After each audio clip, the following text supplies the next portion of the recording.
So we're honored to now have County Supervisor Joe Simitian to welcome us, and he likely needs no introduction here in Santa Clara. Supervisor Simitian has had a very impressive career in public service in many different levels of government, including the State Senate and the State Assembly.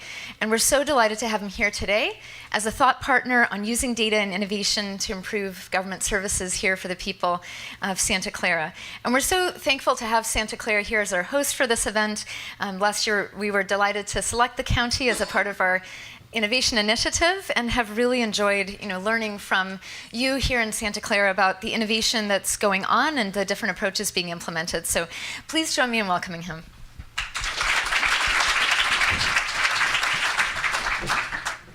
I've got a judgment call to make.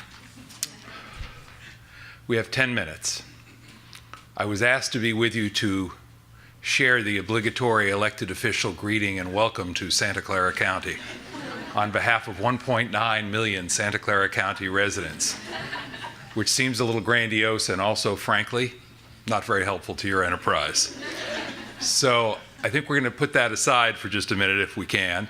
I do want to quickly ask one quick question. Anna, what's the best legislative internship you ever had?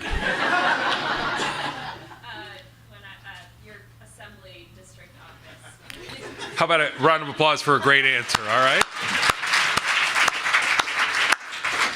See how important that evaluation function is? You just go out there and not too randomly find someone who can give you some feedback. It's helpful. More seriously, when I was asked to join you this morning, I really did think that there might be an opportunity here for me to first break one of my own rules, which is to never speak to a group who knows more about the subject matter than you do. I know that I am in a room full of experts who have expertise in their subject and in the evaluation process and the use of data. So I'm here in part to say thank you, because I know what a lot of you do, and I have some sense, after 34 years at 5 different levels of government, I have some sense of what it's like to get up every day and challenge the intractable problems with insufficient resources that many of you in this room do. So if you wonder, do the elected officials ever really understand or appreciate or value what you do, I want you to know that a great many of us do, and that we understand that the work you do is challenging, that it's not always rewarded, it's not always recognized, but there are many of us in the world of elected officialdom who do have some appreciation and understanding for what you do. And so if I came by for no other reason than to say thank you, that would be reason enough. That being said, I've got another 8 minutes I can use. And I want to use that 8 minutes to exhort you not to give up, no matter how intractable the problems may seem, no matter how insufficient the resources may be in your experience. As I mentioned, I've been doing this elected official thing now for 34 years at 5 different levels. I was a school board president, a small town local mayor, a county supervisor, representing 400,000 folks here in the county, then off to the state legislature, in the state assembly, then in the state Senate, which here in California is a full-time job with about 950,000 constituents. And here's the conclusion I've come to about evaluation. It doesn't get done very often for, I think, 3 relatively obvious reasons, even though they're not much discussed. The first is it costs money. So if we've got $1,000 to spend and someone says, well, let's use some of it for evaluation, then by definition, when you're talking to the elected officials, they're going to say, well, doesn't that mean that there's less money to spend on the program and services that we so desperately need? And why are we wasting money on evaluation? That's money that we could be using to help the folks we want to help. The second reason is that it's hard, which is presumably why you're all here for 48 hours, to try and wrap your arms around the challenges of meaningful evaluation and the use of data. People who do great work in their field may or may not be great at the work of evaluation. Service delivery and evaluation are 2 different sets of skills in my observation. You can be marvelous at one and not so well equipped to do the other. So challenge number 1 is Those finite resources, you want to spend them on programs, but not on evaluation. Challenge number 2 is folks who are great at doing the job out in the field every day may or may not have the skills that are necessary for meaningful evaluation. And challenge number 3, which your speaker alluded to, is that if you do meaningful evaluation, you might have to acknowledge that something didn't work. Now, let's play that out a little bit more. For starters, it means that the professional staff will have to acknowledge that it didn't work. And that puts them at risk, as the conversation just suggested. Of course, that also means the elected officials would have to acknowledge that a program they supported and funded with taxpayer dollars didn't work. And that puts them at risk, which is why every time I introduce a new program, I call it a pilot project.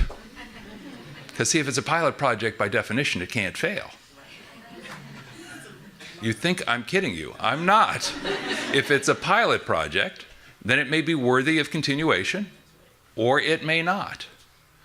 But if you've got professional staff who are at risk and elected officials who are at risk, and perhaps most importantly, if the program and the services it provides is at risk by virtue of doing that evaluation, and it means that if we come up short, the program and the services may be yanked away from people who desperately need them. Is it any wonder that we're reluctant in the world of politics and government to pursue evaluation? So, if you stop and think about it, as great as your struggles may be, I'd like you to sort of feel a little encouraged, because if you're managing to make some progress on the use of data and meaningful evaluation, notwithstanding the fact that it takes money away from the program and services, notwithstanding the fact that it requires a different set of skills, and notwithstanding the fact that it's a high-risk proposition, well, geez, I'm pretty impressed, actually. I think you ought to give yourselves a little more credit for the efforts that you have been making and will continue to make about meaningful evaluation. But I also want to make the case that you can use this evaluation as a tool. And to the question and the comment from the gentleman in the back, which I heard earlier, yeah, it's a question of framing. It's a question of flipping the conversation upside down. Because if you're trying to make the case for program and services, look, we know what a lot of folks out there are saying. They're saying that you mushy-minded folks in government and social services who are always talking about data-driven this and client-centered that and whole person this and wraparound and trauma-informed and multimodal assessment techniques, they think you're mushy. So being able to prove just how intellectually rigorous you are and have been when you're making the case, that's a sales tool when we're out talking to the public about the importance of your work. Being able to prove that you're not the tax dollar wasting bureaucrats that they say you are, because you've actually made sure that the dollars are going to productive and proven programs, that's a sales tool that you can use. Talking about the fact that we've got to be just that rigorous if we really care about the people we say we care about is a sales tool that we all can use.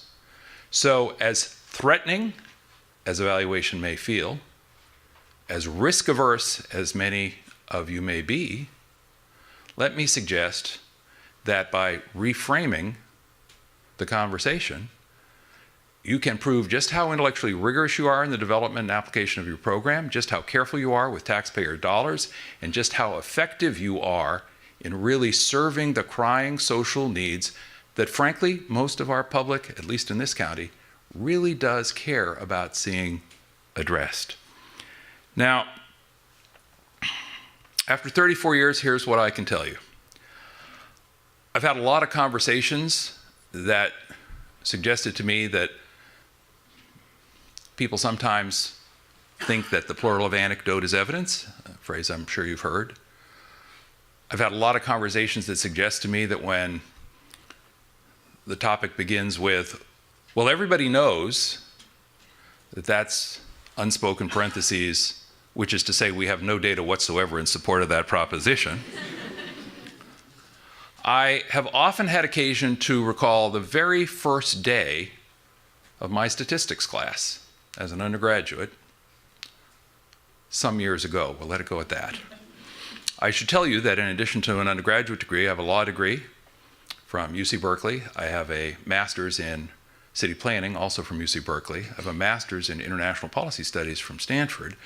And the reason I'm touting my resume is because I have to confess, I've never completed a statistics class.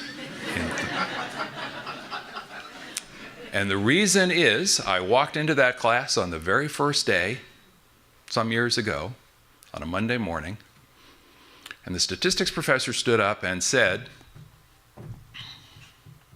"Statistics is like a bathing suit.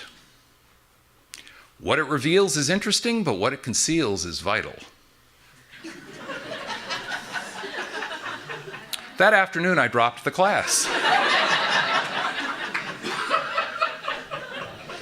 And all these years later, I have managed to make my way through my undergraduate career, my law school degree, my graduate degree from Berkeley, my graduate degree from Stanford, without ever having completed a statistics class. That took some work. At the time, it felt like it was a worthy goal to thread the needle. But I have to tell you that I've spent all of my years in government wishing I understood a little better the foundation of the work you do. Because everyone in this room knows that correlation is not causality. But we struggle sometimes to communicate that to the wider public.